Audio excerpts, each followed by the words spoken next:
Hello. High-level negotiations to try to rescue Cyprus from its financial crisis have finally begun. The talks in Brussels were delayed by 4 hours as the Cypriot government hashed out a new plan to bring to the table. The island nation faces bankruptcy and a possible exit from the Eurozone if finance ministers don't approve a bailout package.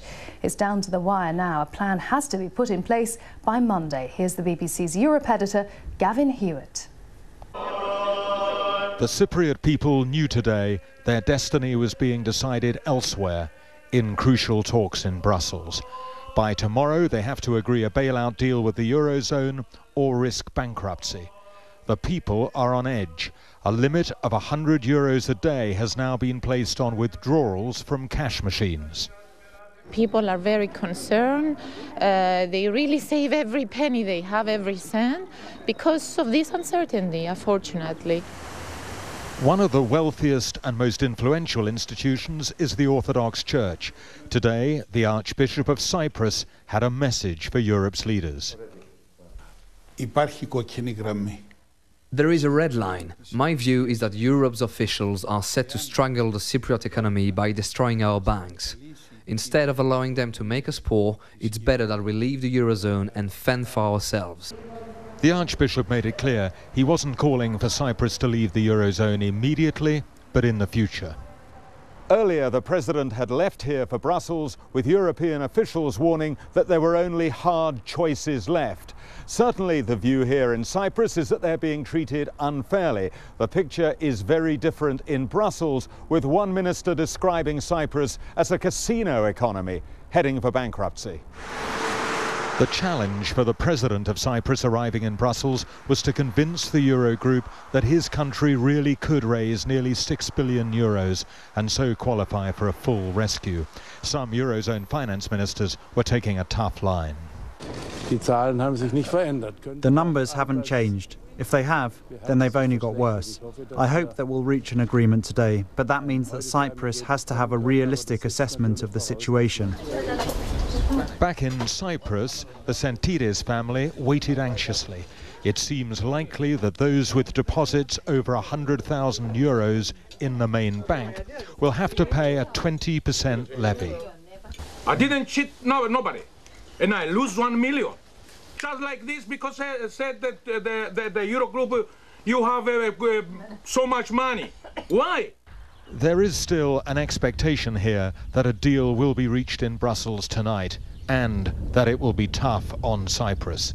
Gavin Hewitt, BBC News, Nicosia. We'll be coming back to that story in a few minutes' time. We'll go live to Brussels to get the very latest on that meeting of Eurozone finance ministers. Let's go back to Europe and our top story, the talks in Brussels to decide the terms of an international bailout for Cyprus. Let's go over to Brussels live and get the latest from Christian Fraser.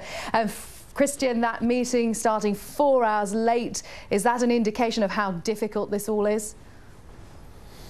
Yes, it's been a marathon session already. We've only just started 4 hours late because of the face-to-face meetings that the Cypriot president was holding with, first of all, the IMF chief Christine Lagarde and the head of the ECB, the European Central Bank, Mario Draghi, and then he went into a separate meeting with the head of the European Commission, Manuel Barroso, and we can only presume that's because the finer details of this plan were still to be hammered out. But anyway, they have finally gone into a meeting of the 17 finance ministers, and that deal is now being outlined. But I think just to give you an idea of the frustrations that there are on all sides, we're now hearing reports from the Cypriot side that at one point the Cypriot president, Nikos Anastasiadis, threatened to resign. It is an unconfirmed report, but the exchange, as it's reported, goes something like this.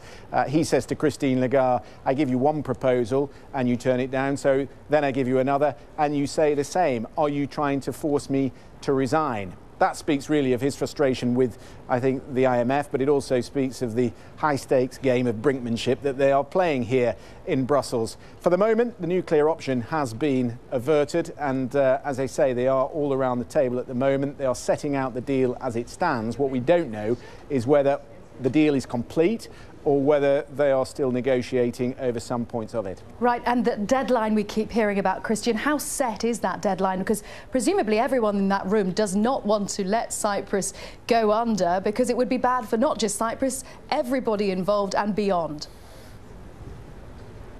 Yeah, there's a couple of interesting points to make on that issue. The Financial Times is reporting tonight that there's been a disagreement between the IMF and the European Commission. One source close to the IMF is accusing the Commission of putting forward proposals that buy time rather than putting forward a proposal that solves the problem. And they say that's this really not a way to go. And so you can see that there are tensions in the room. Obviously, the Germans are the paymaster in all this, and they are holding a very tight line. Do they expect to take Cyprus to the brink? Well, I think they do, to send a message to their own voters in Germany. Don't forget there is an election coming up in September. What Angela Merkel doesn't want to be is accused by the Social Democrat opposition that in some way she's bankrolling Russian oligarchs in Cyprus or giving German taxpayers money to wealthy Russians who have deposits in the Cypriot banks. But I think the one thing to remember is that the Germans have invested an awful lot of time in keeping the integrity of the Eurozone. They don't want Cyprus to tip out of the Eurozone tonight. The German finance minister made that abundantly clear. What they are very keen to ensure, though, is that the solution involves payment from those with big deposits in the Cypriot banks and that they don't carry the weight of the deal. Christian, thank you very much, Christian Fraser, with the very latest from Brussels.